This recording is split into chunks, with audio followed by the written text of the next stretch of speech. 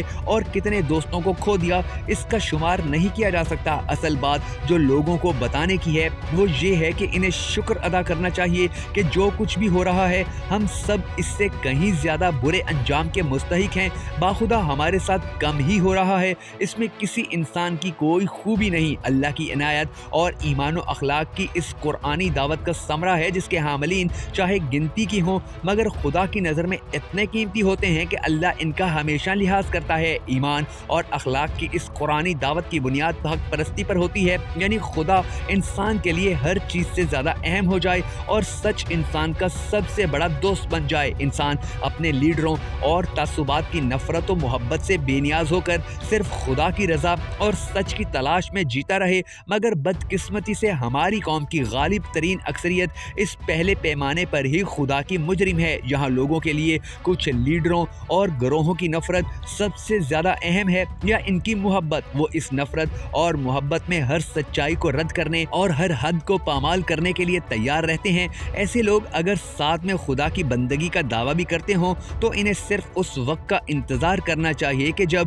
ان کا چہرہ مسخ کر دیا جائے گا۔ اب یہ دنیا میں ہوگا یا آخرت میں اس کا فیصلہ اللہ تبارک و تعالیٰ کی ذات ہی کرے گی، مگر اس جرم کی سزا یہی ہے جو لوگ ذہنی طور پر اتنے غبی اور احمق ہوں کہ وہ حق و باطل اور سچ اور جھوٹ میں فرق نہ کر سکیں، ان کے لیے دوسرا پیمانہ اخلاق ہوتا ہے۔ چلو ایمان کے پرچے میں فیل ہو گئے ہو تو کم از کم ان اخلاقی تقاضوں کو ہی نبھا لو جنہیں خود مانتے ہو۔ کیوں ہر سنی سنائی بات کی بلا تصدیق آگے پھیلانے کی کوشش کرتے ہو؟ کیوں صرف ایک طرف کی بات سن کر کسی معاملے میں حتمی رائے قائم کر لیتے ہو؟ کیوں اپنی عام معلومات اور یک طرفہ پروپوگنڈے کی بنیاد پر الزام اور بہتان کی پوری مہم چلا دیتے ہو؟